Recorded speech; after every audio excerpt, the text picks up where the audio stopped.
Hola amigos, ¿cómo están? Bienvenidos una vez más al canal. Para hoy tenemos un segundo podcast. Este formato que estamos explorando en él, donde traemos invitados que manejen ciertas temáticas para que puedan compartir con nosotros, compartir esos conocimientos que tienen y por supuesto hacerles preguntas, compartir. Y bueno, para el día de hoy no es la excepción.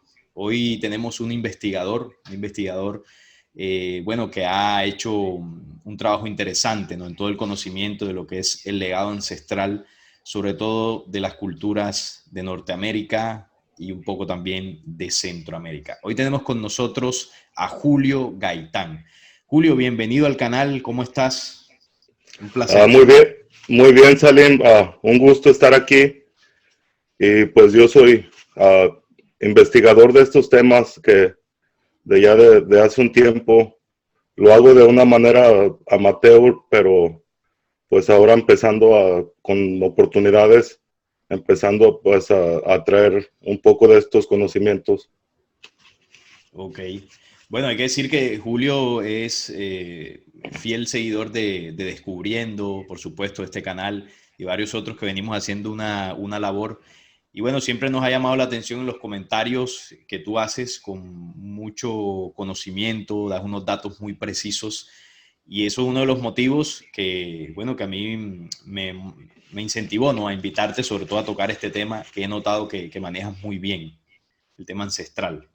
Ahora decías que bueno, lo has investigado de manera empírica, y, bueno, igual que yo y que la gran mayoría, porque desafortunadamente no hay una universidad, una escuela o un curso donde se enseñe esa sabiduría ancestral.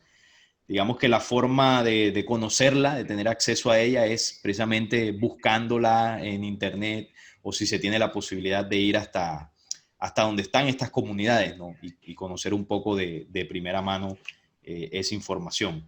Dentro de lo que tú, ya para ir introduciendo el tema, Julio, dentro de lo que tú has investigado, conocido de toda esta sabiduría, ¿tú has tenido la oportunidad de estar cerca de alguna de estas comunidades o hasta ahora pues solo el contacto que has tenido es por tus investigaciones? Sí, más que nada por las investigaciones. He estado cerca de estas culturas, pero en una forma diferente, porque también de una forma como pasatiempo, me gusta investigar, me gusta ir a buscar estos artefactos que usaban nuestros ancestros, así como lo que son flechas también puntas de flechas o todos estos utensilios que utilizaban. Y pues tengo la suerte que aquí en el lugar donde me encuentro, en Texas, esta fue una zona que fue habitada por mucho tiempo por nativoamericanos. Entonces aquí encuentran muchas cosas todavía. Y entonces esa es la forma que he estado cerca de estas culturas. Sí, interesante. Sí, muy parecido a mi experiencia. He tenido realmente un poco contacto directo con cultura. Bueno, sí que he tenido con algunos acá en Colombia, de la sierra, pero no de una forma tan profunda. También lo he hecho a través de visitar lugares donde exhiben los artefactos de los ancestros, algunos museos, y bueno, más o menos así, pero lo que a mí me genera cuando me acerco a ver y a estudiar estos objetos y los conocimientos, siempre genera como un impacto, ¿no? Como un asombro, y uno dice, wow, era tanto o es tanto el conocimiento, la sabiduría que tienen, y de esto por qué no se habla tanto, ¿no? No sé si a ti te ha pasado lo mismo. Sí, claro que sí, pues como te lo digo, no son cosas que puedas encontrar fácilmente o que haya alguna escuela donde vayas y te enseñen acerca de estos temas. Uh, a veces uno los puede encontrar en la escuela, ¿verdad? Pero son unas formas que te enseñan ellos de acuerdo a un paradigma formado ya por la arqueología. Y hay muchas cosas que esta arqueología no acepta. Entonces, por eso es que el gusto de investigarlo por propia cuenta y pues sacar uno sus propias interpretaciones y las propias conclusiones de las cosas que uno investiga, de las cosas que uno puede ver. Ahora, Julio, de todo lo que tú has conocido, de las distintas culturas que has investigado, ¿cuál ha sido hasta ahora la que más te ha maravillado, la que tú, bueno, puedes decir que tiene un conocimiento impresionante, que tenían unas tradiciones muy llamativas? ¿Cuál ha sido la que más te ha impresionado hasta ahora? Pues para mí yo siempre he sido siempre me ha gustado la cultura Hopi, desde hace mucho tiempo. Pero otra cosa que todas estas culturas, cuando se pone uno a investigarlas, todas tienen lo mismo en común. Uh, Era una forma de ver la naturaleza y aplicarla a la vida y aplicarla como una enseñanza. Por eso es que de todos estos símbolos que existen en las culturas, que pues una persona que no investigue esto no les haya ningún sentido, ¿verdad? Pero todos estos eran alegorías que nuestros ancestros utilizaban para una forma de enseñar a las nuevas generaciones acerca de todo esto, porque ellos tenían un comprendimiento de todo lo que era el universo. Ellos aplicaban esta ley de la, ¿cómo se dice? Esta ley de la hermética que nos dice que como es arriba es abajo, ¿verdad? Sí. Se me fue el Sí, nombre. la que enseñó Hermes, ¿no? Que utilizan Sí, claro en la que sí. hermenéutica y todo esto. En la hermenéutica, sí, nuestros ancestros, ellos lo utilizaron de una manera espectacular, porque mediante ver en las cosas pequeñas en la naturaleza, ellos supieron de la forma que era el universo. Y por eso es que son tan importantes estos conocimientos. Algo que me llama la atención, ¿verdad? Es un poco como el concepto que se tiene de Quetzalcóatl, ¿verdad? Que la gente dice, no, es que es un reptiliano que venía aquí, llegó a tener sacrificios, a pedir sangre. Pero cuando uno se pone a investigar estos temas, Quetzalcóatl no era un señor, era tan solo una fuerza natural, una fuerza creadora que nuestros ancestros en forma de alegoría la personificaron. Sí, porque Entonces, se mostraba o se muestra como una serpiente. Interesante que tocas ese tema, que bueno, nos puede abrir las puertas para desarrollar todo lo que viene. Comenzabas hablando de los Hopi, y ahorita vamos a profundizar mucho más en la cultura Hopi y sobre todo en las profecías que dejaron.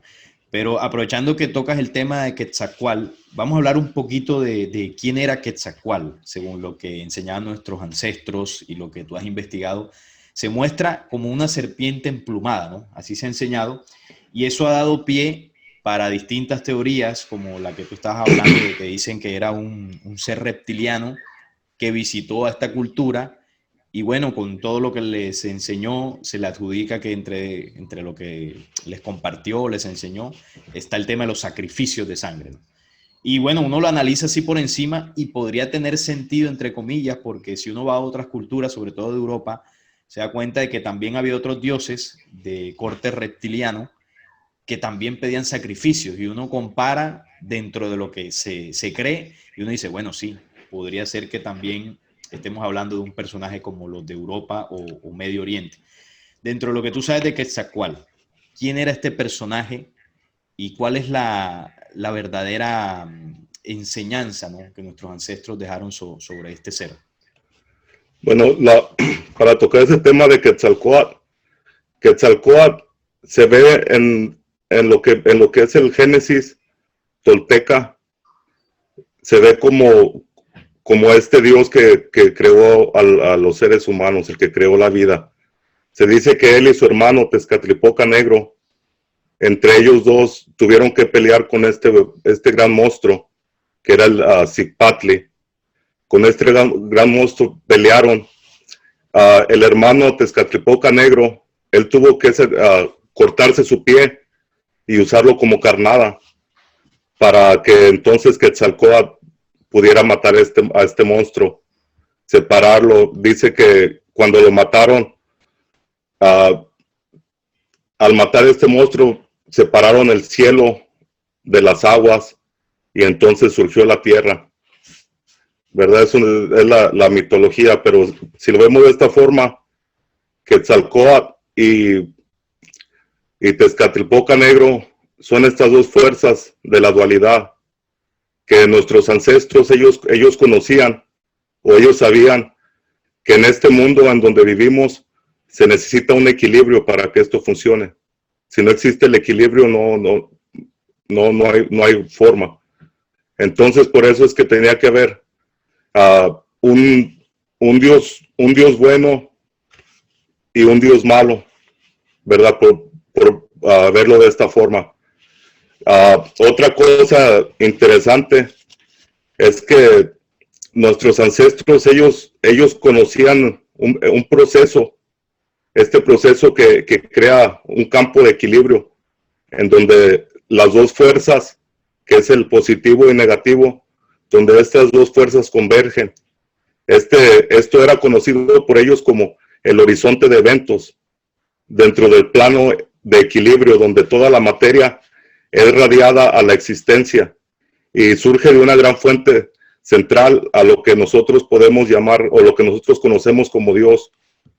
Ellos conocían que era una gran fuerza que daba vida y que daba expresión a todo lo material. Entonces, estas dos fuerzas no eran dos señores, Quetzalcóatl y Tezcatlipoca, más bien eran estas dos fuerzas. Conocían que el universo estaba creado por tres fuerzas, que era la electricidad, el magnetismo y la vibración. Y estas tres fuerzas tenían que tener una dualidad para que funcionara. Entonces, de ahí es de donde viene lo que es el concepto de Ometeotl. Yo sé que tú cuando fuiste para México, estuviendo ahí cuando entraron por debajo de la pirámide de Teotihuacán, el guía les decía que pidieran permiso a Ometeotl. Entonces Ometeotl no es un señor, no es un dios. Ometeotl es la representación de estas tres fuerzas, conocido como la divina dual trinidad, que es una trinidad porque es el concepto de las tres fuerzas que ellos creían que crearon los universos, pero era dual porque necesitaba tener un positivo y un negativo para que funcionaran estas tres fuerzas primogéneas. Bueno, Julio, dentro de todo lo que nos estás compartiendo, hay dos cosas que quisiera comentar, o tres que quisiera resaltar de todo lo que nos has contado. Lo primero, se sabe que Quetzalcóatl se representa como una serpiente emplumada, ¿no? Ahora que nos hablabas de la historia mitológica y todo esto, como ese dios creador. Pero también se representa, o se ha graficado en esa tradición, de que Quetzalcóatl tenía un aspecto como un hombre blanco, de cabellos blancos, con barba blanca, es decir, tenía un aspecto bastante diferente al de los pueblos, ¿no? Y de alguna forma, por ese físico tan diferente, era también venerado como alguien superior, entre comillas. ¿Es esto cierto? Esa leyenda, ¿no?, que hay de que también se representaba como un hombre con estas características. Sí, es de lo que te decía. El Quetzalcóatl está representado en la forma mitológica y luego también después es representado, pero en una forma ya como una persona. Se dice que su nombre fue Topiltzin Quetzalcóatl, que nuestro señor Uno Caña dice que él llegó a ser gobernante de Tula, nacido en Tepoztlán, Morelos. Pero hay algo importante aquí, que lo que cuenta la historia, dice que su nacimiento fue anunciado a su madre mediante un pez cuando ella era virgen. Y cuando nació, las parteras lo quisieron asesinar aventándolo al agua, pero sobrevivió y fue criado en secreto por sus abuelos. Se dice que a la edad de 13 años fue cuando fue enviado a estudiar, y de ahí fue donde se convirtió en un tlatoani, que llevó a la ciudad de Tula a una exponencialidad muy grande en sus tiempos. Eso que nos estás compartiendo, si alguna vez también lo había estudiado, lo había leído, porque me llama la atención primero en la descripción del aspecto físico. Es muy similar a otras descripciones de otros textos antiguos cuando se referían sobre todo al Cristo. Me estoy refiriendo al libro apócrifo de Enoc, cuando habla de la cabeza de los días, y también la describe a ese ser con unas vestiduras blancas, con un cabello blanco, una barba blanca. También tenemos el relato que está en el Antiguo Testamento, en Daniel capítulo 7 y también en el capítulo 9, cuando habla del anciano de los días. Y si uno compara la descripción de Quetzalcóatl con la de Daniel, es bastante semejante. Y también está la otra en el Apocalipsis, en el capítulo 1, cuando Juan recibe ese contacto en Patmos, donde le es dictado el Apocalipsis. Él describe al personaje que se le aparece, ¿no? Y también lo describe con un cinto de oro, unas ropas blancas, cabellos blancos. Y todas estas, entre comillas, coincidencias de descripciones, en algún momento hacíamos un programa donde llegamos a la conclusión de que ese plan estelar, ¿no? de traer conocimientos al planeta Tierra y contactar distintas culturas, un conocimiento, por supuesto, que tenía como propósito impulsar la raza humana por parte de fuerzas de la luz. Lo más seguro es que estemos hablando que Quetzalcóatl hace parte de esos mensajeros o de ese símbolo, ¿no? De ese anciano de días que contactó a estos pueblos, porque más adelante hablaremos del sur, pero si vamos al sur está también Viracocha, por ejemplo, o el mismo Bochica, que tenían la misma descripción física cuando uno lee las historias que, por ejemplo, Quetzalcóatl. Entonces podríamos estar hablando aquí, Julio, no sé tú qué opinas, de un plan por parte de jerarquías avanzadas, de jerarquías de la luz, para sembrar una semilla de conocimientos y de luz en distintos pueblos de la Tierra. ¿Cómo lo ves tú? Pues yo también lo veo de esa forma, porque, y ahorita más adelante también de lo que es toda la mitología Hopi, también hay algo que puede complementar esto, pero el Quetzalcóatl, para contestar una de las preguntas que hiciste, Quetzalcóatl era representado como una serpiente con alas, ¿verdad? Claro. Era Quetzal por su belleza, era la forma sí, exactamente, es el pájaro más hermoso que existía en esta zona. Entonces, para decir que algo era bonito, ellos utilizaban la palabra Quetzal. Pero también esto de las plumas, del volar, esto viene a representar lo que es el espíritu de una persona. Por eso veían en una persona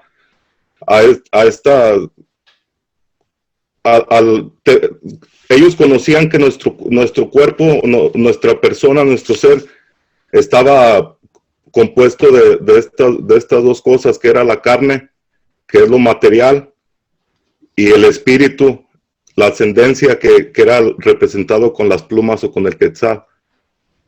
Como en símbolo de ascenso, ¿no? Sí, en símbolo de ascenso. Entonces esto era, ya te convertías en la serpiente emplumada, ya cuando te podías vencer a ti mismo. Porque eso era la enseñanza tolteca, que los toltecas no era una tribu, no era un pueblo, era más bien era en donde se hacían los sacerdotes de todo el Anáhuac. Ellos eran formados por los toltecas, que eso era un grado sacerdotal. Y el Quetzalcóatl, ya después, Quetzalcóatl también vino a formar el grado más alto de experiencia o de conocimiento en estas enseñanzas toltecas. Sí, ahora en el tema también de la serpiente emplumada, que bueno, ahí es donde está ese debate, ¿no? Lo has explicado muy bien lo que representaba para ellos. Yo sabía muy poco de eso y por eso traemos aquí al experto. Pero hay algo también que cuando yo analizaba esto, interpretaba, ¿no?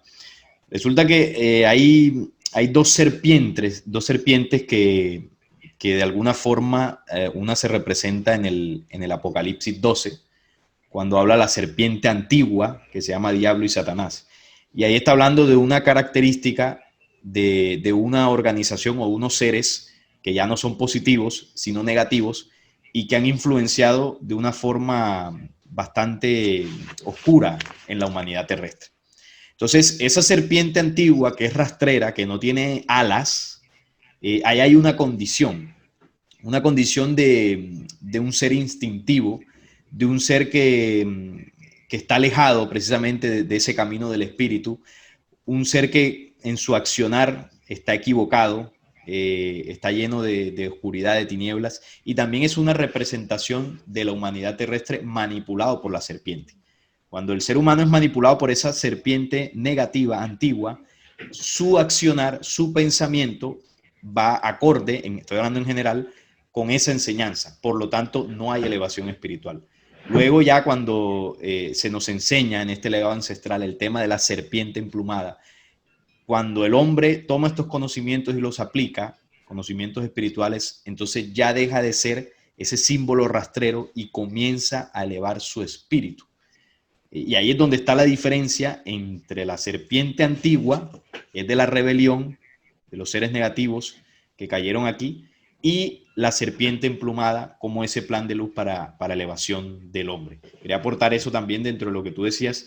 Y lo otro que te quería preguntar sobre el tema de Quetzalcóatl, cuando hablabas de la leyenda y decías que ellos hablaban del horizonte de eventos.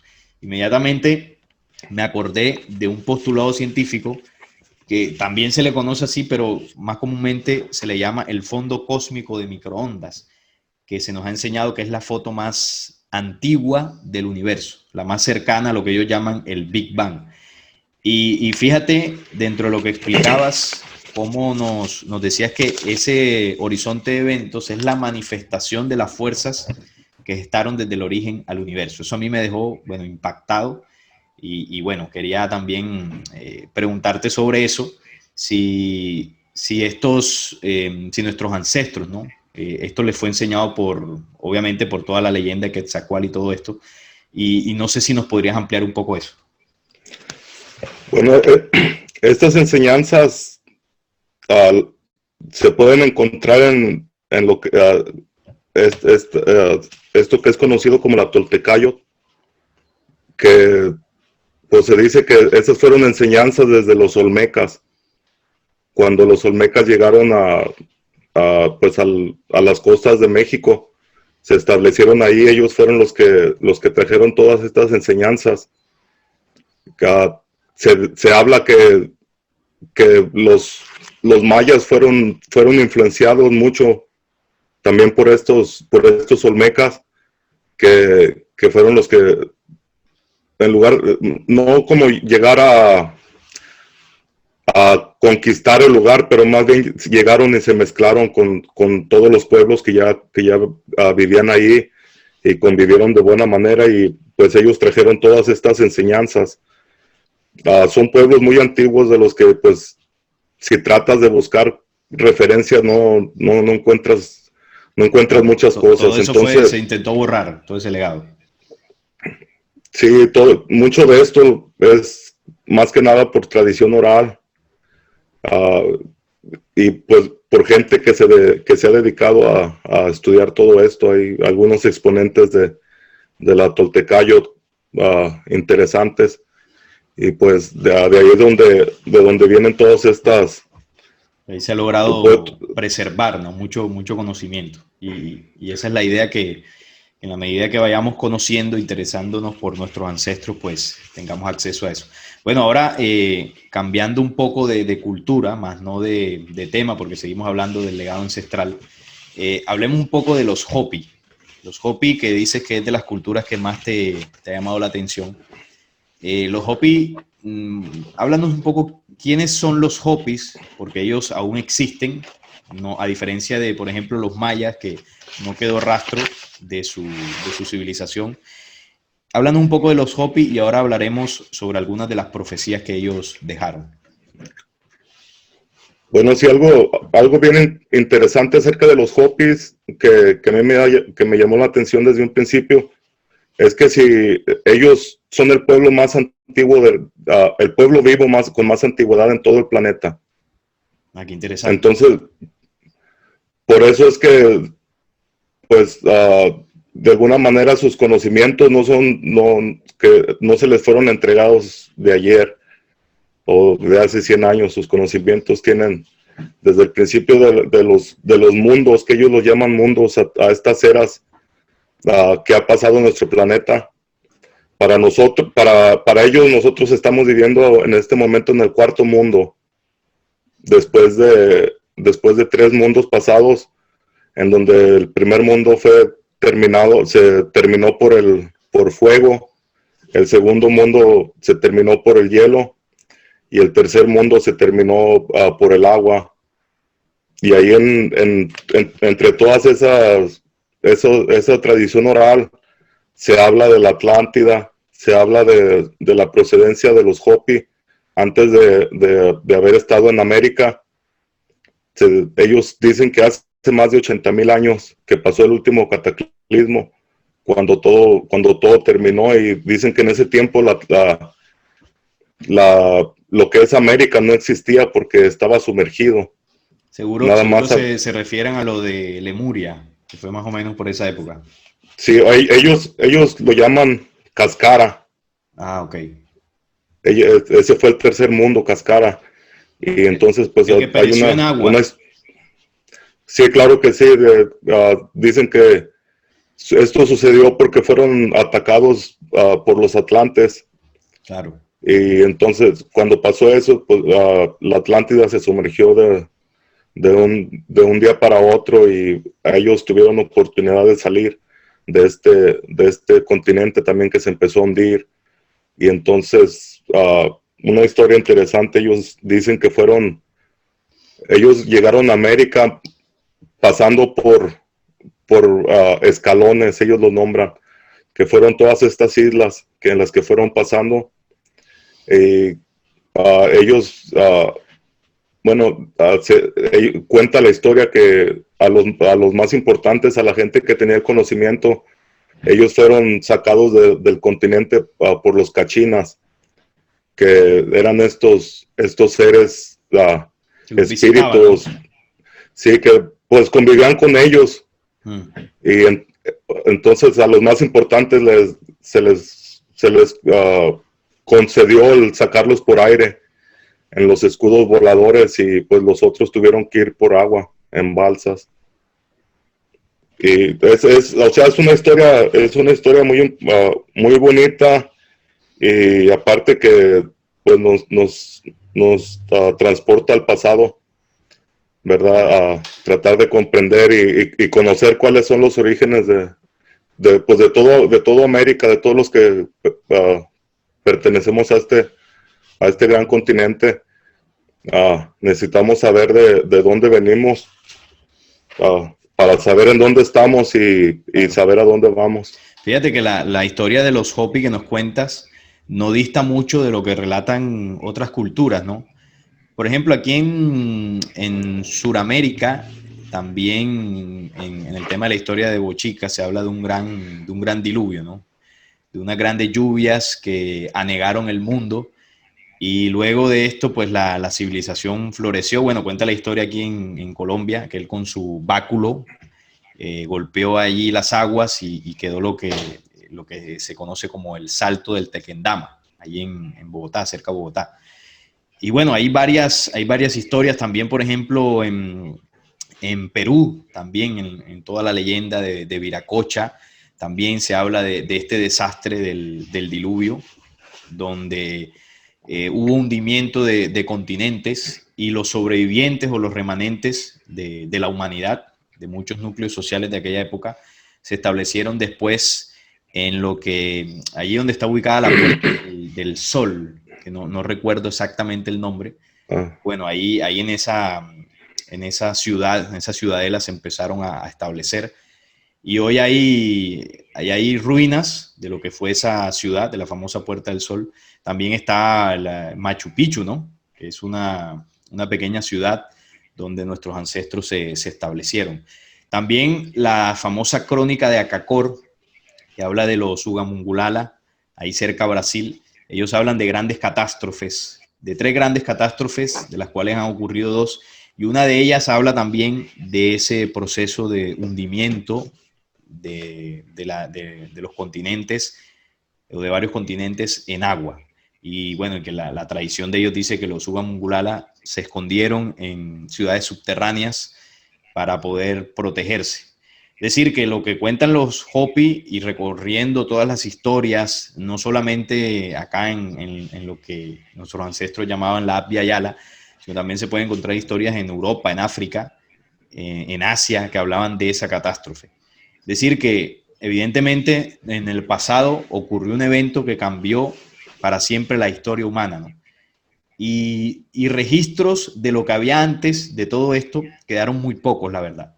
Por eso se cree que nuestra historia es hace 6.000 años, lo que cuenta la religión, ¿no? Ya la ciencia pues habla un poco más de la Sumeria, 13.000, 15.000 años, pero según lo que tú nos estás contando dentro de la cultura Hopi, hablaban, bueno, de más de 80.000 años, incluso más. Sabemos que nuestra historia es muchísimo más. Han habido muchas humanidades en el planeta.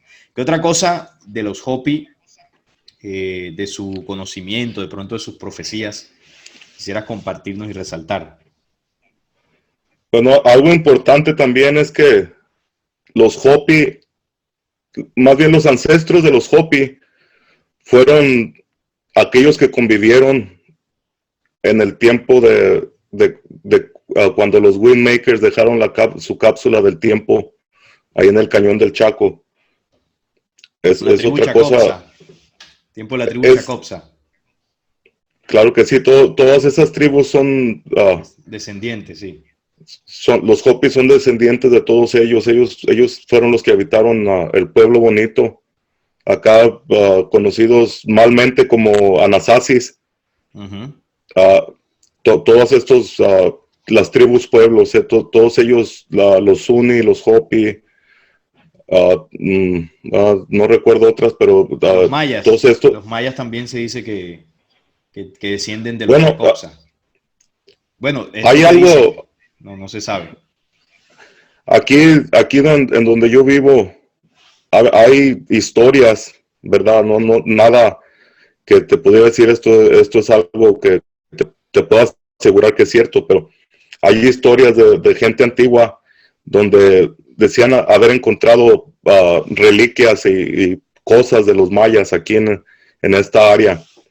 Y hablando sobre eso, hay algo interesante también acerca de los mayas, porque ellos usaban este mineral para hacer su color azul, ¿verdad? Este color que usaban para ceremonias, todo esto.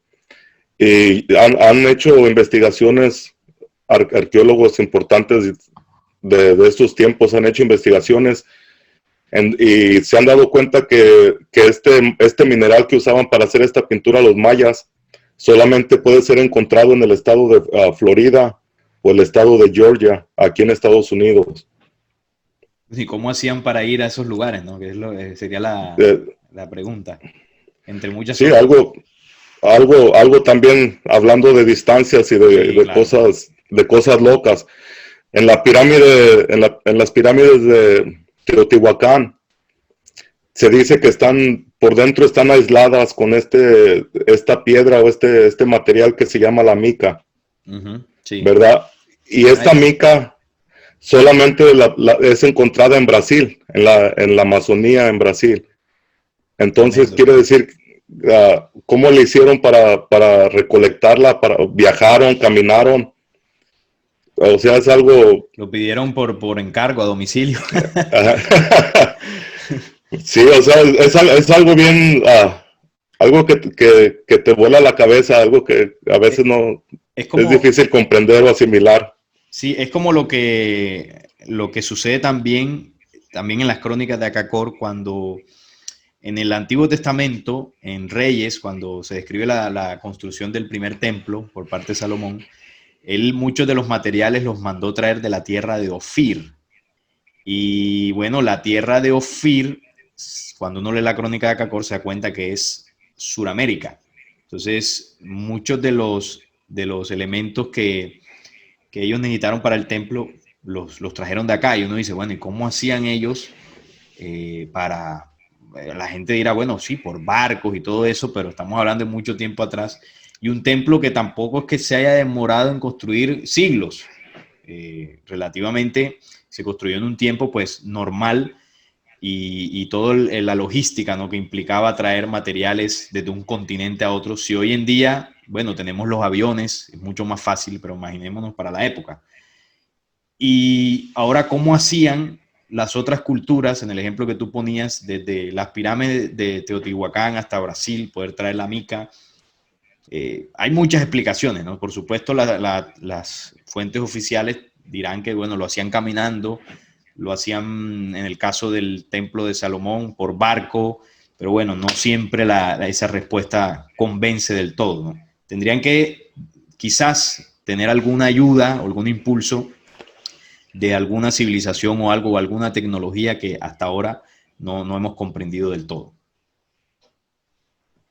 Sí, eso, o sea, yo pienso que de eso hay mucho de cierto, porque también los Hopi, ellos hablan de este tercer mundo, Cascara, que ellos ya tenían esta tecnología.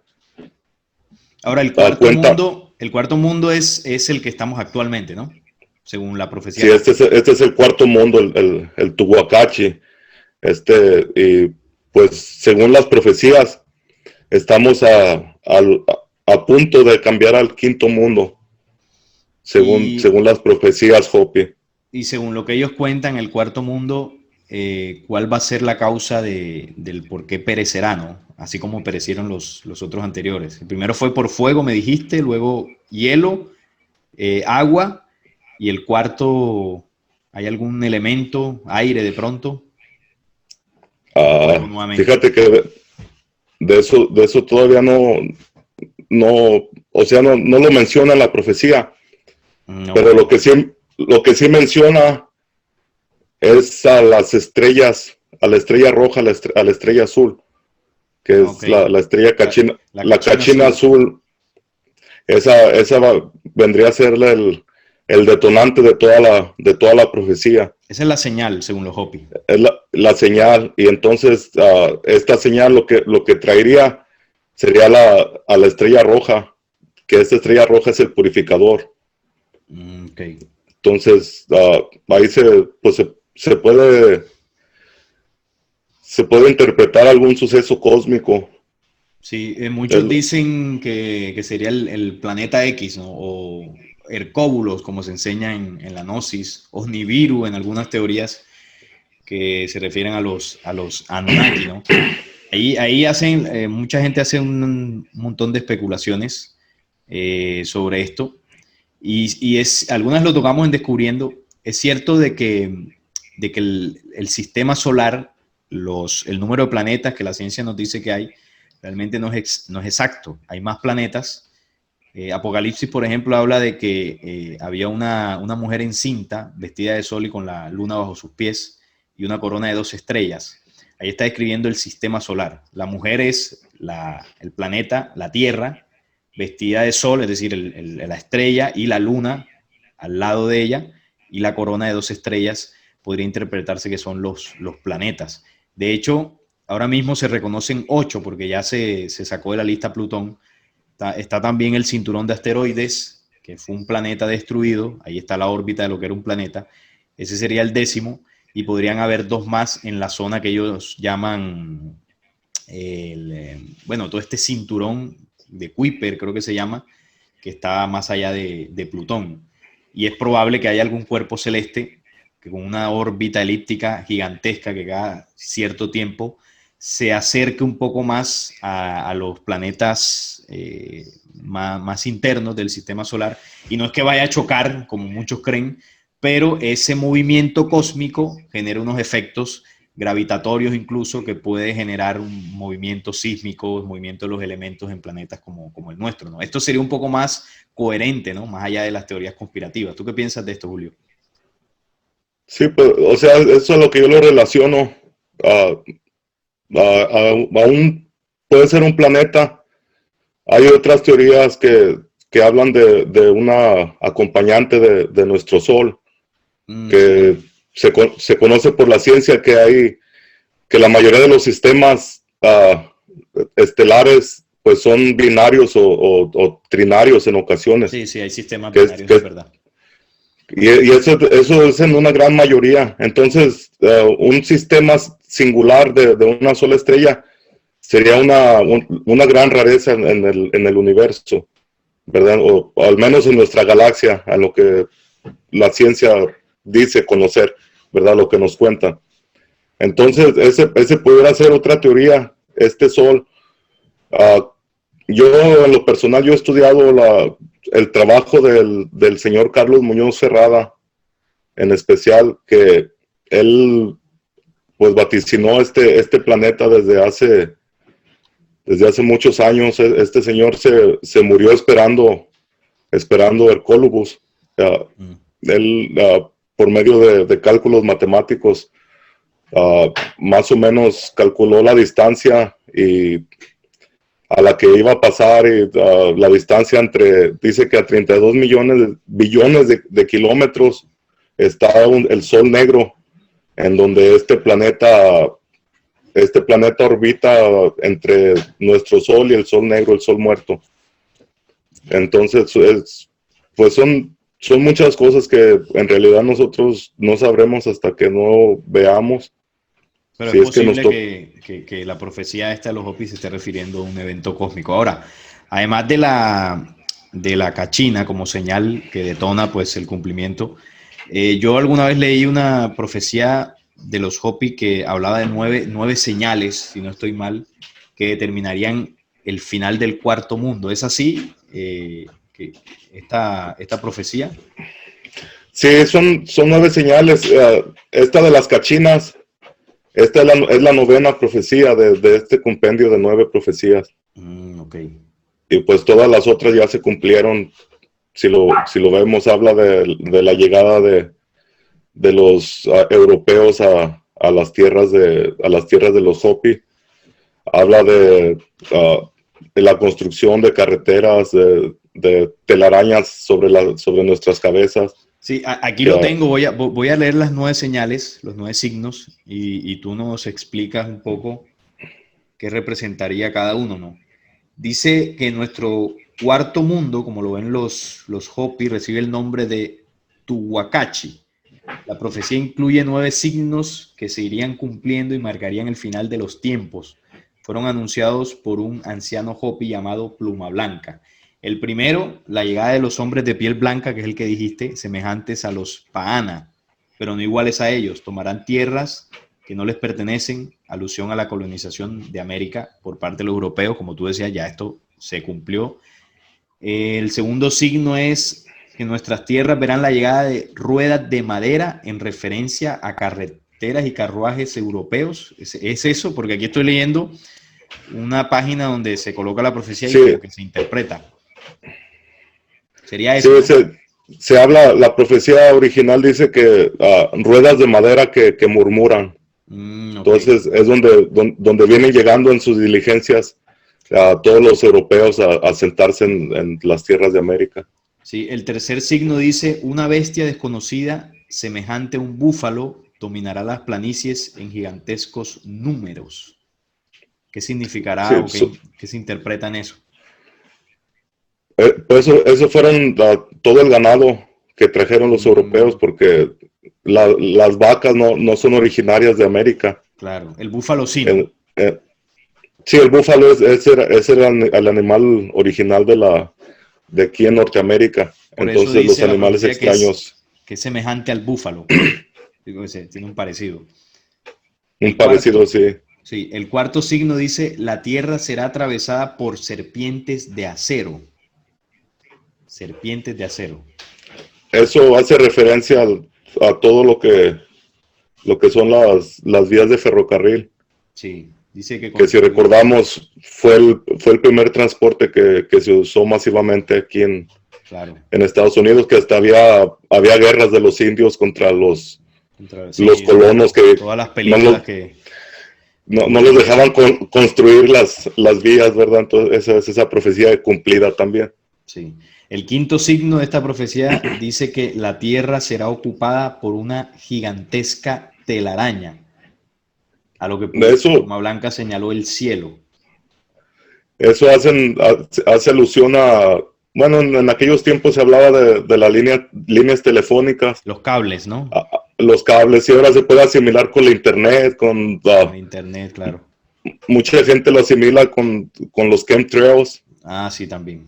que también se ve como una gran telaraña encima de nuestras cabezas. Entonces, No, y también el mismo fluido eléctrico, ¿no? Bueno, que en muchas ciudades va bajo tierra, pero hay muchas otras también que se hacía postes de luz y todo el tendido eléctrico. Sí, evidentemente ahí está hablando de una tecnología, podría ser incluso también el Internet, como tú decías. El, el cuarto, no, voy por el quinto, este era el quinto. El sexto dice, el sexto signo dice, la tierra será invadida de ríos de piedra que reflejan los rayos del sol. esas pues son las carreteras, ¿no? Que La carretera, así de cemento, sí, todo el asfalto y cuando está caliente se ve como como refleja, que hace sí, un como tipo un de espejismo. vapor que sí, exactamente. Claro. El séptimo signo, escucharás que el mar se volverá negro y mucha vida sucumbirá. El Pues petróleo eso puede ser. sí se puede referir a todos los derrames de petróleo que ha habido, ya ves, el último que pasó hace no muchos años aquí en el Golfo de México, un Claro. derrame grandísimo que, pues, imagínate cuánta vida animal, Sí, ¿no? tantos, Y además del petróleo, también la contaminación en general de los ríos y los océanos, que también los hace más turbios. Uno ve un río que virgen en una selva o algo y el agua es cristalina, usted la puede beber, pero usted ve un río cercano a una ciudad y va a estar turbio por toda la contaminación. El octavo signo dice, este octavo signo vendrá cuando muchos jóvenes adopten el cabello a la usanza Hopi, pelo largo y se unan a las comunidades tribales para aprender sus tradiciones y adquirir su sabiduría. Estos son los hippies, ¿no? Desde los 50, 60. sí, de los 60 hasta, yo creo que, bueno, todavía Oh, sí, habemos unos todavía. cuantos de ellos, nomás que ya no usamos el pelo largo. Ya, no, ahora es la barba. Sí. Hombre, sí. Bueno, ahí Julio está cumpliendo la profecía. Bien, y el noveno, este era el octavo, el noveno nos dice que está aún por cumplir, pero no muy lejano, vendrá cuando la Saquashot Kashina, una estrella azul. Sa- Sí, tú lo pronuncias. Sacuazojú. Ah, ok, bueno, Es, no, ¿ese idioma cuál es? ¿Cómo se llama el idioma? es el Uto Azteca. Bueno, mi Uto azteca no es muy fino. Está hablando de la Kashina, una estrella azul baile sobre la tierra y se quite su máscara. ¿A qué Sí, se podría estar haciendo referencia aquí, Julio? bueno, esto del baile de la cachina es un baile que ellos tienen ancestral, donde representan a los hermanos que vinieron, que bajaron de las estrellas. Uh -huh. Este baile es conocido pues por ellos, ¿verdad? Más que nada. Pero aquí lo que está hablando dice que la cachina, bueno, que no es una cachina, es una persona que lo interpreta, ¿verdad? Pero dice que se va a quitar la máscara delante de un joven que no es iniciado, que no ha sido iniciado. Entonces esto yo lo puedo interpretar como algún tipo de revelación que se dará en ese final de los tiempos. Sí, puede ser. Como un despertar, ¿no? Como podría ser también.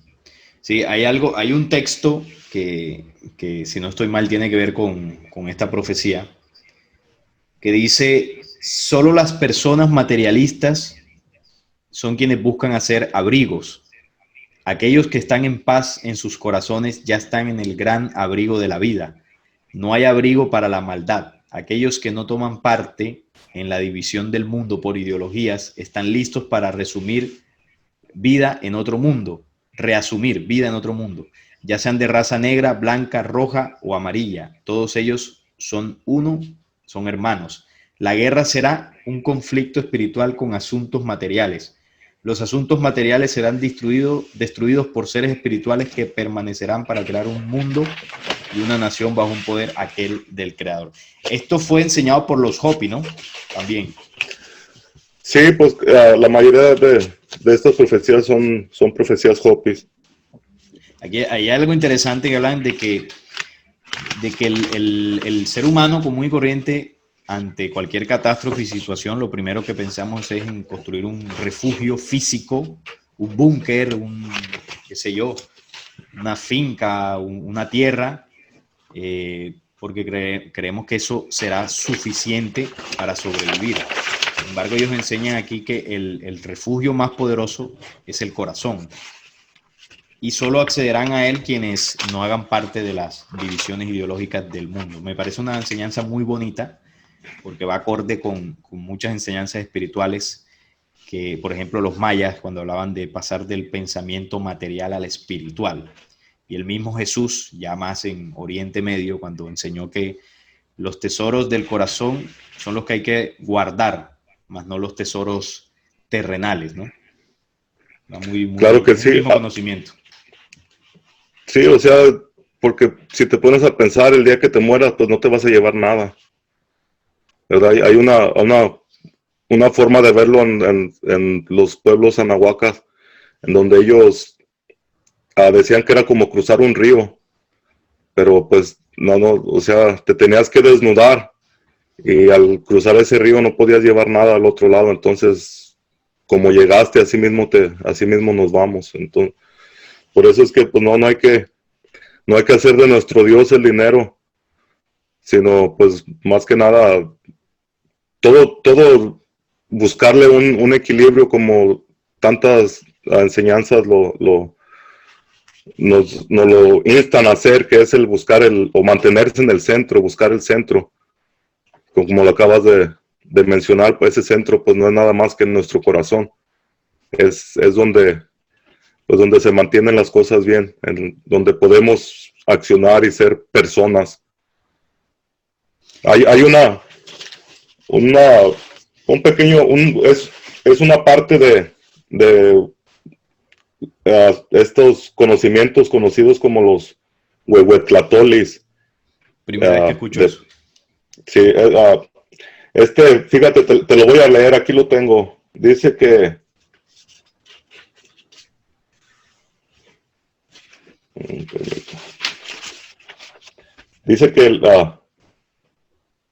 el tolteca es sabio, es una lumbre, hace sabios los rostros ajenos, les hace tomar corazón, no pasa por encima de las cosas, se detiene, reflexiona, observa, evita los extremos, mantente en el medio, porque solo en medio existe la función social, la condición honorable, ayudaos mutuamente en la necesidad.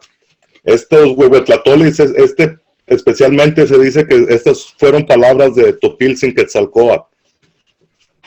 Entonces, para la gente que de repente pensaba que era un reptiliano, sí, que claro que no. Conozcan un poquito del mensaje que vino a traer, así como lo hablábamos hace un momento, ¿verdad? Que estos, pues más que nada fueron una especie de avatares, una especie de semillas que fueron plantadas aquí en nuestro planeta, en nuestra dimensión, para venir a traer esos conocimientos. Ahora, en todas las partes del mundo, ¿verdad? Sí, en el tema de los Hopi y los Cachinas, ellos dan alguna referencia o algún dato sobre cómo eran estos personajes que los asistieron a ellos, que les entregaron conocimientos. ¿Hay alguna referencia de dónde provenían o los no hablaron mucho de eso? Sí, hay unas referencias de los Cachinas. los cachinas se dice que eran conocidos como los muy respetados conocedores del saber. Esa era la forma a lo que traducía Kachina o Kiapchina, porque también es otra forma que los conocían. Dice que en ocasiones eran visibles y en otras no lo eran. Llegaban del espacio y provenían de otros sistemas planetarios muy distantes. Los Hopi conocían este sistema planetario como Tunautaka. Eso era el nombre, Tunautaka. Eso era el sistema planetario de donde provenían estos seres, los cachinas. Otra cosa también que dice que estos cachinas pertenecían a una federación de los 12 planetas. Era la referencia que tenían de ellos. Una federación de los 12 planetas. A la federación de los 12 planetas, así es como... Me hace recordar el contacto de Enrique Castillo en uno de los diálogos que él tiene con los pleiadinos, donde ellos le dicen que ellos pertenecen a una especie de federación, de hermandad, una hermandad cósmica solar, donde están involucradas muchas razas que son benefactoras de la humanidad terrestre. Quizás los que visitaron a los Hopi pertenezcan también a esta hermandad. Muy interesante el dato. Sí, y algo también interesante, dice que había 3 tipos, o más bien hay 3 tipos de cachinas que se pueden llegar a dar aquí en la Tierra. Dice que los primeros tienen que seguir la naturaleza de la vida y que renacen para poder ser mejores. Entonces estos son los que forjan, por decir, este conocimiento. En reencarnaciones. Exactamente. El segundo grupo del cual aprendemos quién y dónde estamos, esos son los que llegan a nacer como semillas estelares aquí en la Tierra, el caso de Jesús, el caso de Quetzalcóatl, el caso de muchos otros que se pueden buscar en diferentes... Sí, espíritus que encarnan en el planeta. Ya no es el proceso de reencarnación, que es un espíritu... No, ellos, más que nada, ellos son espíritus avanzados que son puestos, Claro. Se hacen encarnar aquí en este plano para venir a ayudarnos a traer conocimiento, a traer enseñanzas. Qué interesante. ¿Y el tercer Kachina cuál sería? El tercer grupo dice que el tercer grupo son los guardianes de la ley, los protectores quienes nos han hablado y han venido para advertirnos de todas las cosas. Entonces, este tercer grupo, estos son los que más que nada son los seres espirituales, que no son de carne y hueso. Estos son los que traen la profecía. Sí, inteligencias o jerarquías superiores. Dice son los guardianes de la ley. Los guardianes de la ley y los protectores quienes nos han hablado para advertirnos. Claro. Y que o sea, no se puede ver como una forma física de estos, sino más una forma espiritual. Y no sé si alguna vez hayas visto los petroglifos que se encuentran en esta zona donde habitaron los Hopis. Sí, sí. Y hay una similitud muy grande con petroglifos encontrados en Australia, que son guardados por los aborígenes australianos. Y hay una similitud hasta en el nombre, porque en la forma australiana ellos los conocían como los guanchinas. Sí, aquí y los Hopi como cachinas. Y los cachinas o quiapchinas. Entonces pudiera ser que fueran los mismos seres, pero sí, pues dado a la geografía o a la forma, del dialecto de hablar, pues no fueron llamados de diferente forma, pero están representados igual. Sí, sí, eso es cierto. Hay personajes, conocimientos que son semejantes en distintas culturas, pero se están refiriendo al mismo evento. Alguna vez poníamos el ejemplo con el tema de Salomón, el supuesto hombre más sabio del Antiguo Testamento, elegido por Yahvé. Y de este personaje no solamente hay referencias en la cultura hebrea, está también en la cultura africana. Ahí se le conocía como Jabulón. Está también en la cultura de los Sugamungulala, se le conocía como Samón. Bueno, hay alguna otra que ahora mismo se me escapa, y es el mismo personaje, pero lo que tú decías cambia de acuerdo a la cultura, al dialecto, a la geografía. Y bueno, en el caso de Salomón, bueno, estamos hablando ya de un personaje negativo que influenció de manera negativa a la raza humana, ¿no? Empezando desde Israel. Sí, claro que sí. Pero, o sea, esta similitud de las cosas las podemos encontrar si nos ponemos a buscar, yo creo, en todo el mundo. Todas las culturas antiguas tienen una similitud. Más Sí, como dices, a veces representadas o llamados de una forma diferente, pero el concepto era el mismo. claro. Bueno, dentro de lo que tú conoces, Julio, ¿cuántas profecías eh, conoces tú de los Hopi, o cuántas ellos escribieron o se transmitieron a través de la tradición oral que tú conozcas? Está esa de los 9 signos, que es la de la Kashina. ¿Tienen alguna otra que, que sea conocida, o que, bueno, de pronto desconozcamos, tú que sabes un poco más? Hay una que se está llevando últimamente, o bueno, más bien, pero no es una profecía escrita. Esta es una profecía que se encontró en un petroglifo, en una piedra, en Arizona.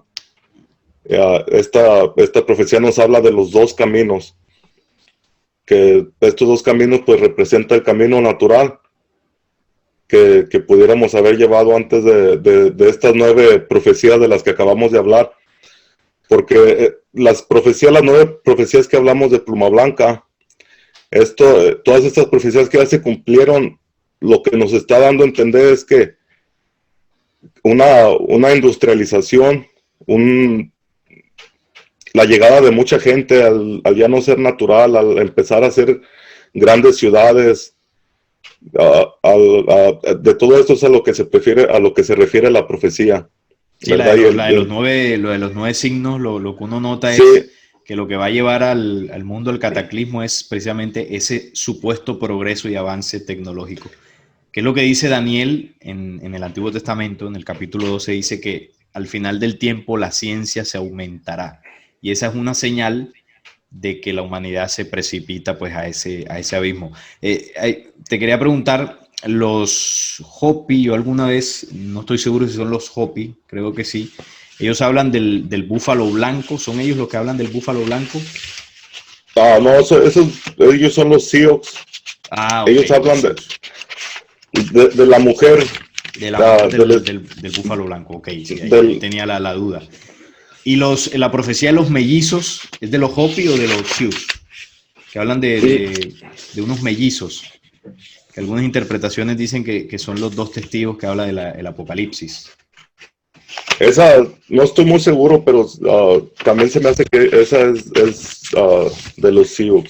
Sí, porque Yo, hay una que está en el Popol Vuh, que es de los mayas, pero si no estoy mal, ahí se le llama gemelos. Es una historia ahí muy interesante, como ellos pelean con todo el tema del inframundo. Y ahí sí casi que prácticamente está haciendo una referencia a los dos testigos. Pero creo que recordar que la profecía de los mellizos, si no estoy mal, es de los Hopi o de los Sioux, que también es una forma de representar a dos personajes como símbolo de un proceso de denuncia al final del tiempo. Bueno, y ahora que mencionamos a los Sioux, no sé si tienes algo más para decir sobre los Hopi, porque me bueno, gustaría también hablar un poquito de los Sioux. bueno Adelante. sobre los Hopi, hay otras profecías que es la profecía de los guerreros del arco iris, y está la profecía de los 144,000 danzantes del sol. No sé si me gustaría Esa, compartirte. esa de los danzantes del sol es de los Hopi, ¿no? Sí, es de los Hopis, Sí. ha sido llevada por algunos cuantos grupos, pero más conocida por los Hopi. Ok, adelante. Sí me gustaría que nos compartieras eso. Okay, los 144,000 danzantes del sol deben mantenerse danzando para superar la noche de la civilización y poder contemplar el amanecer galáctico. Él apareció a las primeras personas como hombre y les habló en el comienzo de este mundo creado. Nos enseñó cómo vivir, orar, dónde ir y qué comida llevar. Nos dio semillas para sembrar y cosechar. Nos dio un grupo de tablas de piedra sagrada donde Él inspiró toda la enseñanza para salvaguardar su tierra y vida. En estas tablas de piedra fueron hechas instrucciones, profecías y advertencias. Y entonces nos dice que habrá praderas de piedras llenas de gente vacía, donde los humanos conocerán el mal del que están hechos. Dice, y crearán nuevas criaturas.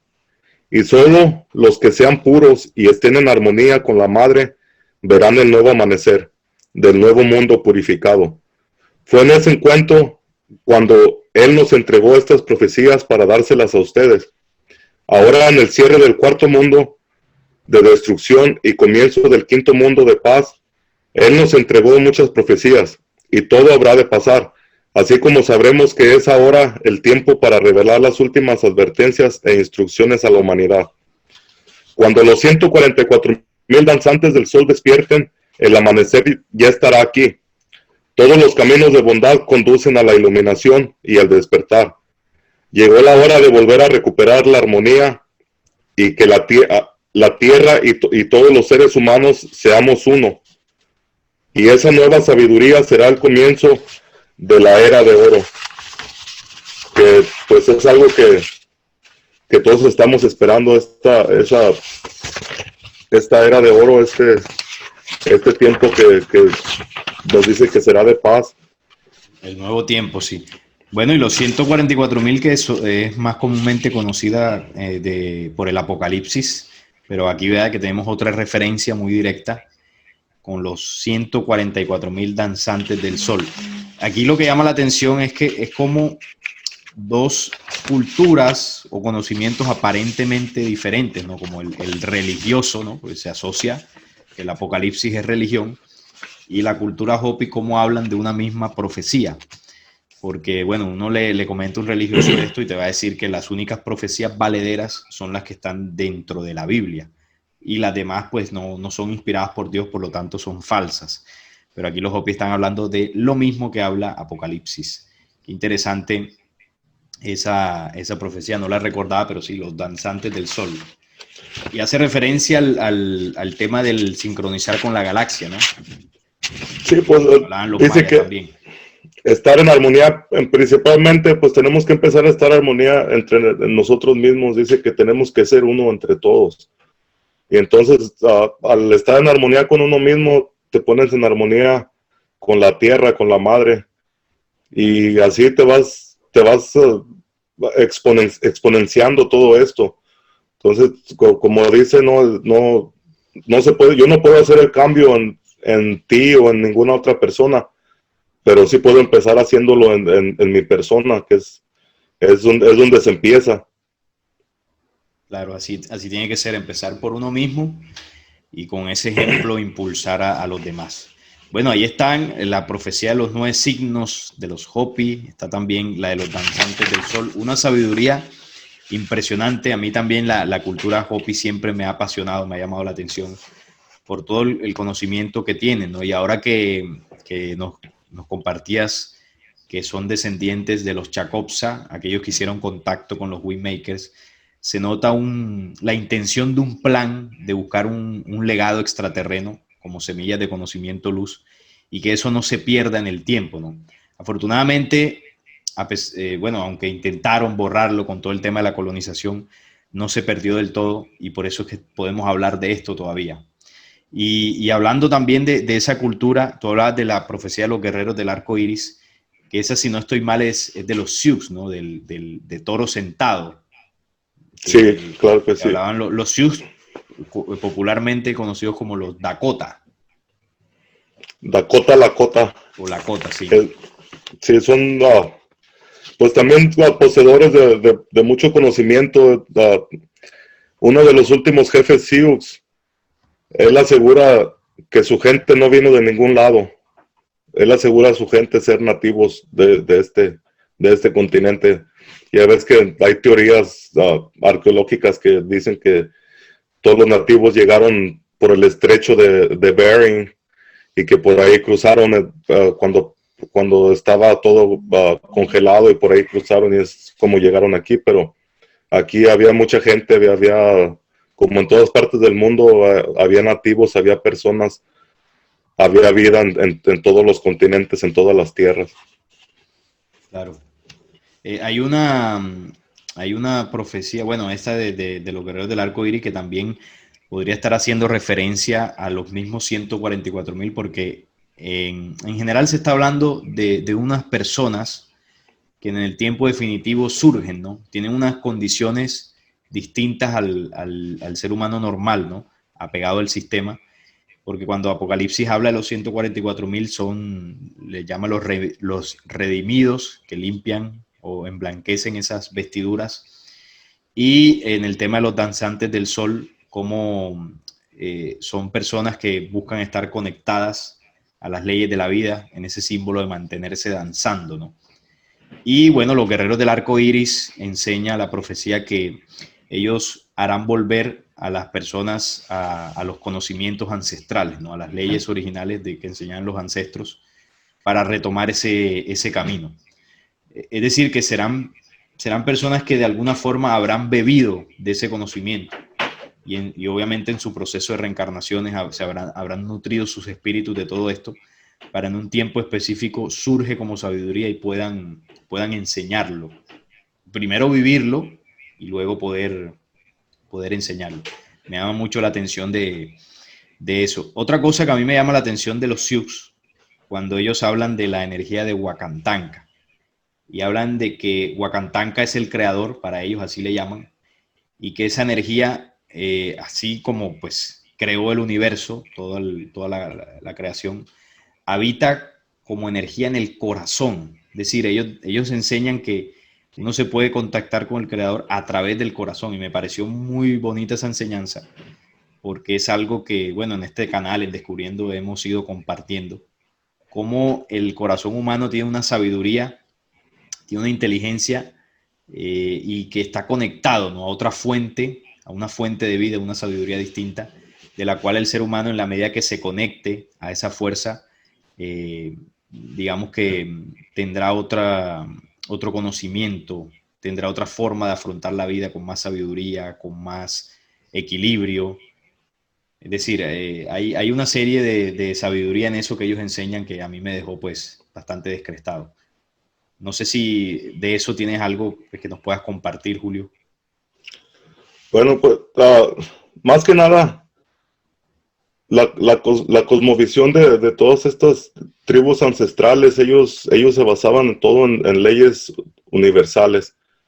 Hay una enseñanza también bonita de los Sioux que dice que para poder conocer el universo, tan solo hace falta cerrar tus ojos y entrar a tu corazón, conocerte a ti mismo. Y de esa manera es como ellos aseguran poder conocer todo lo que existe en todo el universo creado, tan solo conociéndose a uno mismo por dentro.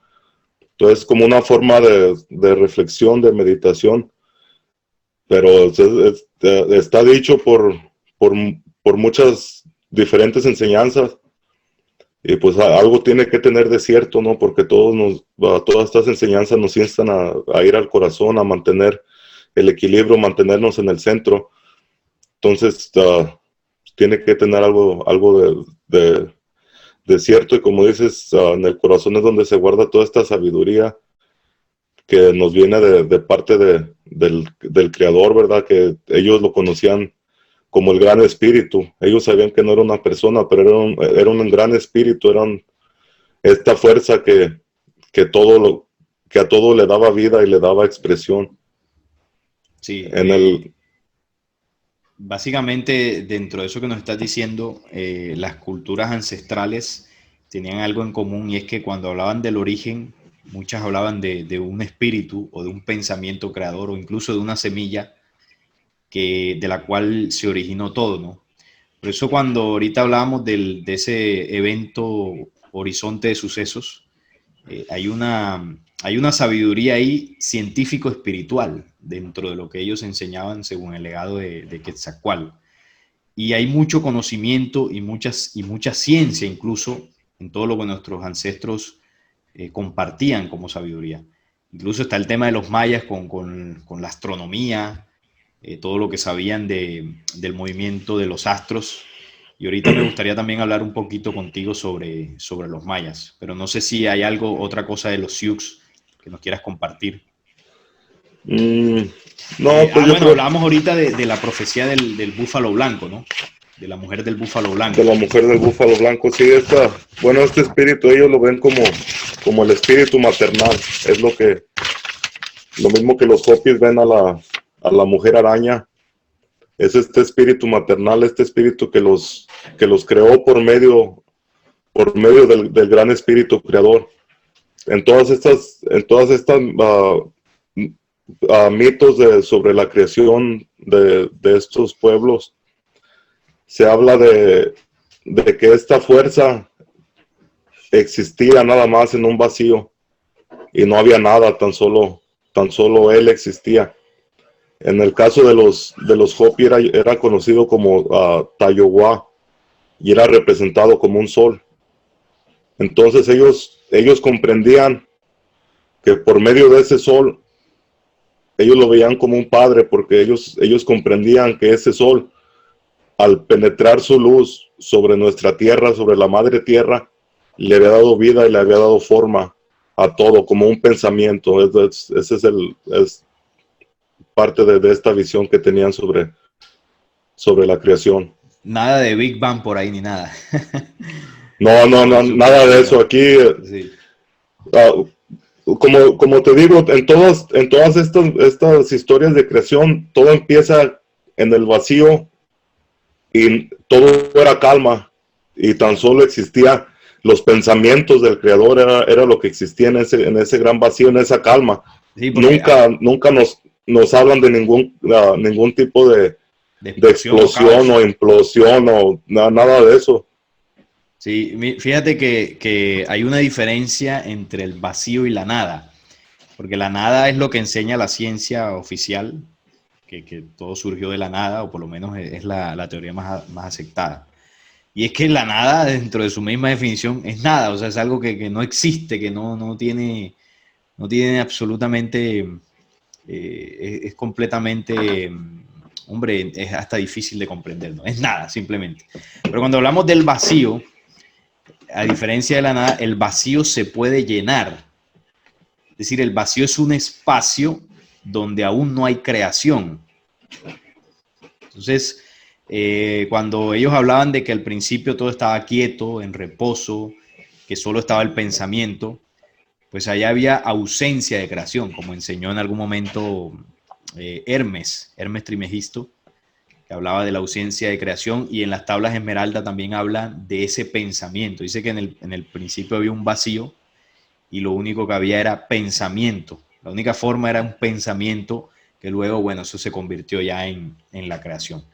Y podríamos estar hablando entonces que todos coinciden en que ese pensamiento pues era la misma preexistencia de todo lo que luego existió, ¿no? Es como para entenderlo, es como nosotros. Yo puedo pensar en algo, desear crear algo, y primero está en el pensamiento, es decir, todavía no existe. Es decir, la forma preexistente de eso que yo quiero crear habita en mi pensamiento primero. Cuando ya viene la acción, entonces ahí es donde ya existe, pero antes solo estaba en el reposo absoluto. Entonces muy, muy bonita esa sabiduría. Sí, claro que sí, porque otra cosa que se me hace interesante es que en esta sabiduría Hopi se menciona que lo finito, más bien lo infinito, se hizo finito en un pensamiento. O sea, como que cuando esa acción pasó, aquello que era infinito fue formado, fue expresado. Entonces fue esta expresión del pensamiento del creador lo que le dio vida a todo lo que conocemos nosotros. Claro.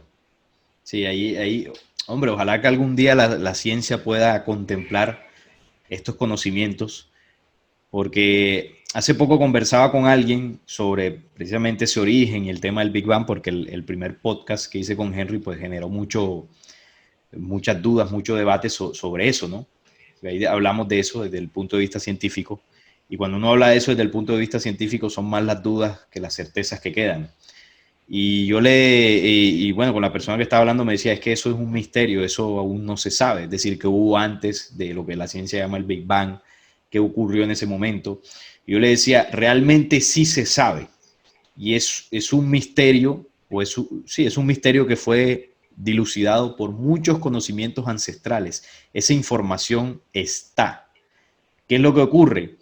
Que primero se nos ha enseñado que esos conocimientos de nuestros ancestros, bueno, hay muchas fábulas, hay muchas creencias, es decir, se desprestigia y además que se intentó borrar. Y la gente normalmente, en su gran mayoría, le cree más a la ciencia oficial. Entonces, claro, por eso como humanidad nos estamos debatiendo todavía cómo fue el origen de todo lo que existe, que no es ni como lo enseña la religión, ni tampoco es como lo enseña la ciencia ortodoxa. Ese misterio ya fue revelado y hace mucho tiempo. El conocimiento está ahí, solo es querer encontrarlo y analizarlo sin los prejuicios que nos han enseñado para que no veamos la verdad que está ante nuestros ojos. Ese es el asunto, ¿no? Ahí está el conocimiento. Nuestro origen es preexistente en la mente, podríamos llamarlo así, de un creador, una fuerza inteligente que gestó todo lo que existe, lo que existía, existe y existirá. Y bueno, de ahí en adelante, todas las creaciones, incluida el hombre como creación universal, pues inmediatamente también se convierte en un creador, ¿no? De futuros universos. Sí, claro que sí. Es algo interesante. Y bueno, más que nada también que a todas estas enseñanzas, aparte que se quisieron borrar, lo poco que quedó fue demonizado, porque Exacto. pues, mucha gente no, o si no tendemos a ser negacionistas, a negarnos a la información. Ese es otro problema muy grande que tenemos como humanidad. Algo que a mí me gusta, por más que no me guste un tema, abro mi mente para poderlo, aunque no me guste, poderlo entender y aunque sea algo que no sea interesante, a lo mejor después de conocerlo te puede traer muchas cosas ya comparando con otras situaciones de nuestro avance espiritual, ¿verdad? Siempre se puede aprender, siempre se puede aprender. Hay muchos comentarios, por ejemplo, en ese primer podcast que hice, la gente me escribía y tú lo puedes leer ahí en los comentarios que por qué tuve ese invitado, que el invitado pues era muy cerrado a muchos temas, que no estaba preparado, bueno, etcétera. Y bueno, cada quien es libre de opinar. Sin embargo, yo siempre hago el ejercicio, y lo hemos hecho en Descubriendo, invitar gente en el programa Tiempo de Debate, que tenga otras creencias, otros conocimientos, otras posturas, y podamos ver la diversidad de conocimientos y sobre todo qué se puede aprender de eso. Aunque uno sepa que algunas corrientes estén equivocadas, aunque uno sepa que hay manipulación en la religión, en la ciencia, siempre se puede aprender. En el momento que uno crea que lo sabe todo, ahí ya usted, como decimos acá, se jodió, porque ahí lo que está deteniendo es su proceso de avance. Entonces siempre es bueno conversar con personas que tengan un pensamiento así sea distinto al de uno, y ahí se enriquecen ambas personas. Entonces el ejercicio por eso es positivo.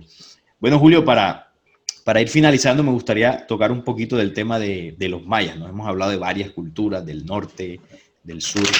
Los mayas es otra de esas culturas enigmáticas, ¿no? Que dejaron también un legado impresionante, dejaron profecías y bueno, de un momento a otro aparentemente desaparecieron. La ciencia aún no ha logrado explicar del todo por qué desaparecieron. De hecho, una de las digamos, posturas oficiales o causas oficiales era el tema de sequías, grandes sequías que hubo en los territorios donde ellos vivían y eso por supuesto llevó a la desaparición de esta civilización. Pero bueno, hay noticias recientes que dicen que hay muchas dudas por parte del mundo científico, en este caso una investigación que hizo la Universidad de California en Estados Unidos, que contrapuso esa teoría de que se extinguieron por la sequía al afirmar que ante la gran variedad de alimentos disponibles, la inanición fue poco probable. De acuerdo con el estudio publicado en la Academia Nacional de Ciencias, los mayas tenían a su disposición casi 500 plantas comestibles y varias especies eran resistentes a la sequía. Es decir, que lo que muchos investigadores ya vienen proponiendo, que las causas que dicen por las cuales desaparecieron los mayas no son tales. Y bueno, aquí es donde toma fuerza el tema de que los mayas eran una civilización incluso que no eran terrestres y que en algún punto pues simplemente se fueron y dejaron pues todo lo que ya conocemos. ¿Qué nos puedes compartir tú acerca de eso, Julio? Bueno, pues como todos podremos conocernos al famoso astronauta de Palenque, a Pacal, Sí. en donde estos vestigios arqueológicos de esta tumba, dicen que los huesos encontrados ahí pertenecen a una persona de más de 80 años. Y cuando la historia dice que Pacal pues tenía 40 y tantos años cuando según falleció. Entonces, esta plancha que esculpida en piedra, pues a muchos les hace ver como si fuera algún tipo de transporte Se ve muy claro. espacial, ¿verdad? Sí, se ve muy claro. Entonces, puede ser, hay muchas teorías, porque como dices, ellos en la zona en donde habitaban todos estos pueblos, pues es pura selva. Yo nunca he visto con mis propios ojos que una selva se seque, ¿verdad? En experiencia propia. A lo mejor te lo dice la ciencia, te lo cuentan, pero pues yo nunca lo he visto, entonces es algo que yo no te pudiera decir que fuera posible o que pudiera haber sido cierto. Entonces, de eso hay mucho, y más que nada por sus conocimientos tan grandes que tuvieron, y el comprendimiento de estudiar los astros, de estudiar la mecánica celeste, el comprendimiento de su calendario, que es muy complicado. Sí, yo lo he tratado de estudiar muchas veces, y lo entiendo un poco, pero tiene su chiste, hay que conocer y estudiar mucho para poderlo. Aprovechando que tocas el tema del calendario, sabemos que está las famosas 7 profecías mayas que hablaban de el 2012. Y quisiera preguntarte, a ver, tú qué sabes de eso, ¿qué pasó ahí? ¿Los mayas se equivocaron o realmente, bueno, nos equivocamos nosotros en entenderlo de esa forma literal, o estaban hablando de otra cosa? Porque evidentemente cuando uno lee la profecía ya hay una fecha, pero bueno, cuando eso se hizo, o entendemos que el calendario gregoriano no estaba ni por ahí, ¿no? O sea, estamos hablando de que se compara, según la cuenta de los mayas, con el tiempo del calendario gregoriano y da esa fecha. ¿Pero ellos realmente dieron esa fecha o qué fue lo que ocurrió ahí, según lo que tú conoces? Bueno, acerca de eso, yo pienso que para dar una fecha exacta de calendario, pues no se puede. Que en primer lugar hay que comprender que nuestro tiempo está desfasado. Ha habido muchos cambios con diferentes calendarios donde el tiempo ya no sabemos ni en qué año vivimos en realidad. Sí. Habría que ir mucho tiempo atrás. Otra cosa, lo que este calendario cósmico marcaba era el fin de un ciclo, ¿verdad? En todo caso, si fuera la fecha en que terminó, estaba marcando el fin de un ciclo calendárico, más nunca estaba marcando el final de los tiempos, ¿verdad? Si lo vemos de esa forma. No, y si entonces, la profecía no dice eso, de que se iba a acabar el mundo y todo lo que bueno, eso también yo creo que la gente pues, de una forma sensacionalista, hacen todo esto, ¿no? Para atraer más gente. A cualquier persona le llama más la atención un tema sensacionalista que algo, nomás imagínate que dijera, no, pues ya el 2012 se acabó este ciclo. pues va a decir, bueno, pues ya se acabó, ya va, que empiece el otro. Pero si le digo, no, pues ya se acabó este ciclo y ya se va a acabar el mundo y va a pasar esto, va a pasar lo otro. Y pues no sé si tú te has dado cuenta, pero todas las personas tienden o tendemos mucho a querer saber lo que va a pasar en un futuro, ¿verdad? Sí, sí. Entonces, pues Tenemos yo como ese me morbo imagino de saber qué va a pasar, ¿no? la morbosidad y pues a mí, yo a veces yo he pensado que no, yo no me ganaría nada con saber en qué momento va a terminar esto o que va a pasar algo, porque pues como quiera no va a haber dónde me pueda esconder. Si van a pasar las cosas que nos dicen que pasarán, pues entonces ni aunque me metan donde me metan, Y no me eso voy a poder sería, salvar. y eso sería peligroso, Julio. ¿Sabes por qué? Porque imaginemos que nos dicen, como incluso llegó a suceder en el tema del 2012, que nos dicen, bueno, en tal fecha se va a acabar el mundo. ¿Cuál sería la reacción de la humanidad?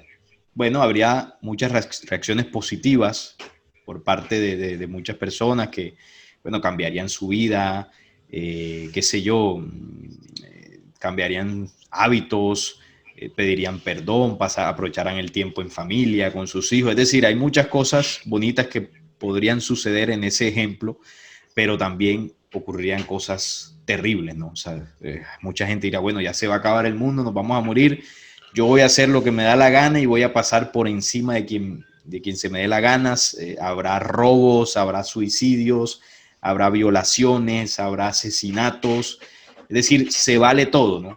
Porque mucha gente lo tomará de esa forma, ¿no?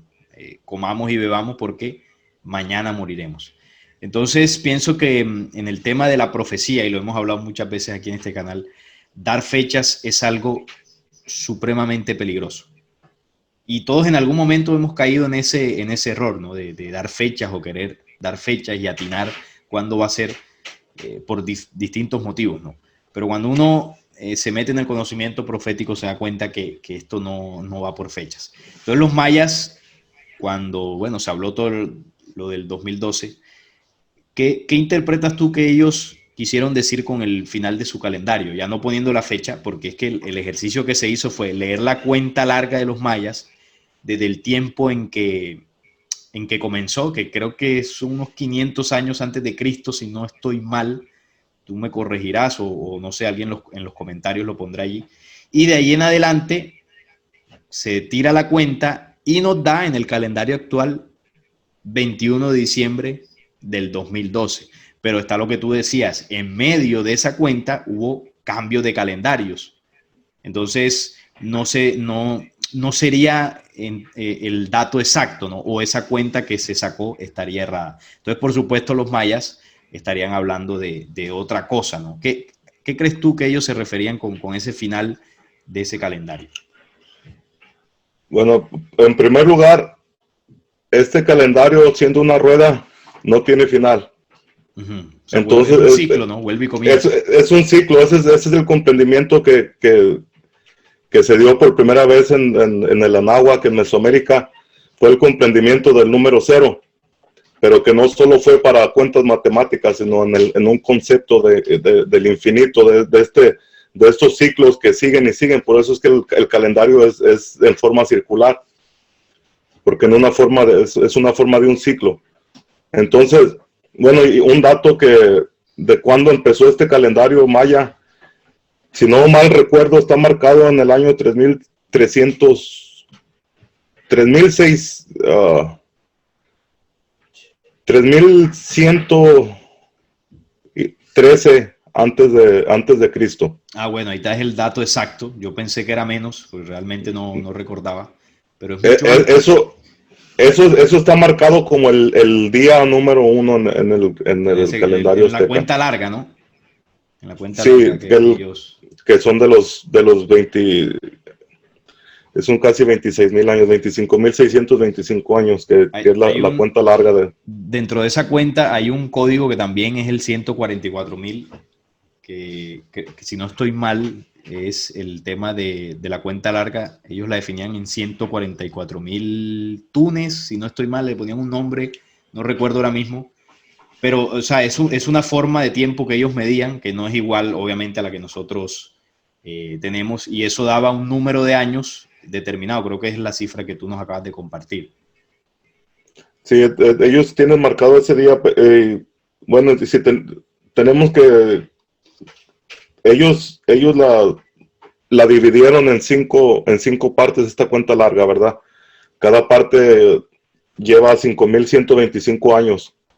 Para al terminar las 5 partes, formar un total de 25,625 años. Entonces, si no estoy muy seguro, pero si fue en el 3,113, algo así como, o 3,130, más 2020, entonces ya nos dieran, estuviéramos como a 5 años de los 5,125 que marcarían.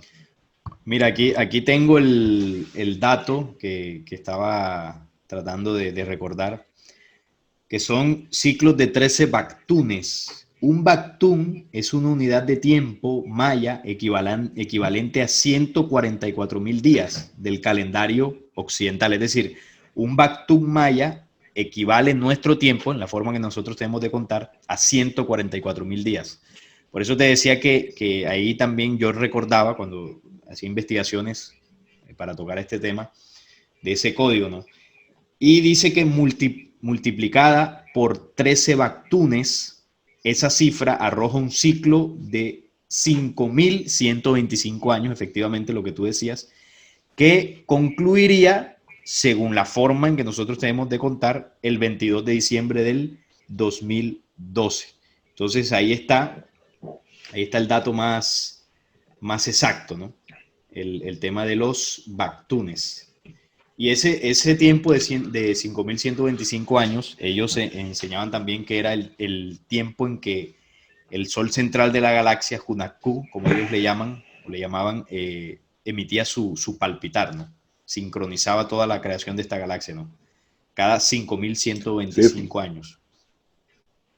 Según lo que yo he podido aprender de esto, se sincroniza mediante el sol de las Pléyades de Alcione, y pues a nosotros nos pasa va de Hunahku a Alcione y luego de Alcione a nosotros, porque claro, nuestro sistema, o bueno, a nosotros y a los otros sistemas que giran alrededor de Alcione, porque son varios sistemas solares que giran alrededor de esta estrella que es de mayor masa. Sí, los soles se conectan, ¿no? Es como un efecto en cadena donde se van sincronizando, y de hecho el sol central de nuestra galaxia recibe energía de un sol mayor a él. Entonces, hasta llegar pues al corazón del universo, que es de donde procede originalmente esa energía, y va tocando todos los soles y sistemas. Entonces, fíjate que hay algo interesante. Los mayas sabían que en nuestra galaxia, en el centro de la galaxia, hay un sol masivo. De ahí pues toda la luminosidad que se representa en las imágenes y todo esto. Y esa luminosidad es la que no le permite a los científicos ver exactamente qué hay allí. Entonces ellos dicen, en su desconocimiento obviamente, que ahí lo que hay es un agujero negro. Y que en todas las galaxias, en el centro de las galaxias, hay un agujero negro supermasivo. Lo dicen por la fuerza de atracción que tienen los centros galácticos. Pero bueno, sabemos que, bueno, la ciencia a todo lo que desconoce le pone negro. Energía oscura, materia oscura, agujeros negros, la nada, el Big Bang, es una cosa tremenda, ¿no? Y los mayas, bueno, nos enseñaban lo contrario, que no hay un agujero negro, sino hay un sol supermasivo, como ese espíritu central de la galaxia, ellos le llamaban Hunahku. ¿Cómo cambia, no? La visión cuando uno empieza a conocer, pues, de primera mano esa sabiduría. Qué interesante eso. Sí, claro que sí. Eran unas, bueno, pues imagino que para aprender esto, pues, era una dedicación muy grande, ¿no? Al estudio de todos, de los cuerpos celestes, más que nada, a saber a comprender la mecánica celeste, que ellos la comprendían muy bien, y de ahí es donde pudieron basar estos ciclos y tener la oportunidad de poder crear un calendario que, si lo vemos con nuestro tiempo en el que vivimos ahora, o lo que la ciencia descubrió, que lo que se tarda un día o que se tarda un año terrestre, pues sabemos que ellos lo tenían a una manera casi exacta. Sí, porque Con un, el calendario maya, creo recordar que tiene una exactitud como la que escribes porque se basaba en el Sol, en el ciclo del Sol, en el ciclo de la galaxia y, si no estoy mal, en el ciclo lunar. Es decir, combinaba todos estos movimientos y astros. En cambio, por ejemplo, el calendario gregoriano se basa solamente en el giro, ¿no?, del planeta alrededor del Sol. Entonces, obviamente, es mucho menos preciso que el maya. ellos también se basaban mucho en la observación de Venus. Ah, ok, sí, también. O sea, Entonces, más preciso aún. Venus tiene un calendario, era de 260 días, que era el calendario de Venus, donde se basaban en Venus. Y pues 260 días sabemos que más o menos es el tiempo de gestación que hay en un embarazo, que solo 9 meses. En ese mismo calendario pues también se basaban para cosechas, para todas estas cosas. Era la forma más exacta que tenían de ver las cosas más cercanas a nosotros. Ya para basarse en las otras cosas, pues se tuvieron que basar en constelaciones y en otro tipo de estrellas más lejanas, ¿verdad? Y los mayas también tienen mucho conocimiento, obviamente, sobre el origen, sobre la creación del hombre, y ellos hablan sobre el hombre maíz, ¿no? No sé si nos quieras compartir un poco de eso, de esa leyenda que me parece muy enriquecedora. Bueno, acerca de esto, déjame ver, no, la mera verdad no tengo mucha información acerca de esta leyenda de los mayas. Sí, eso está en el Popol Vuh, y bueno, es la historia de ellos sobre la creación del hombre, que básicamente pues provenimos de ese maíz, ¿no? Sabemos que el maíz, que es normalmente es dorado, ¿no?, en su color, hace referencia a ese origen luz, a ese origen de una raza dorada del cual desciende la humanidad.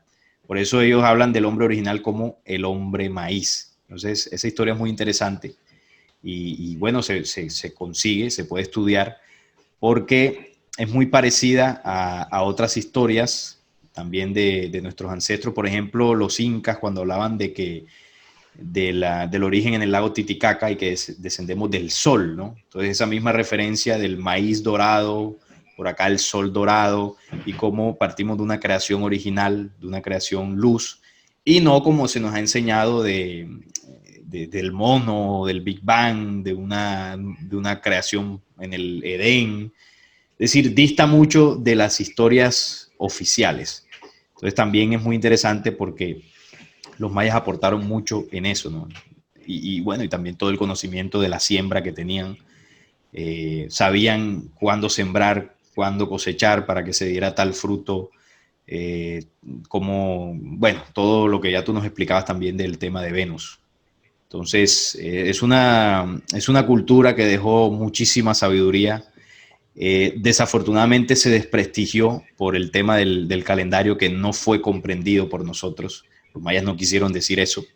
Y realmente se hizo para quitarle el peso a lo que realmente querían decir. Y era un cambio de ciclo, un nuevo ciclo, donde la humanidad en esa sincronicidad con la galaxia debería unirse, ¿no?, a esa frecuencia lumínica que va llegando, pasando del pensamiento material al espiritual, de la estupidez a la comprensión. Y bueno, no recuerdo el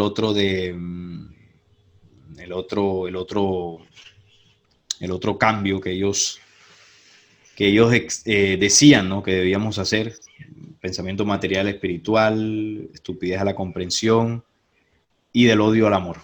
Eran los tres pilares. Y de esa forma el hombre terrestre comenzaría a sincronizarse con el espíritu del universo. Entonces básicamente era eso. Bueno, Julio, estamos llegando ya al final.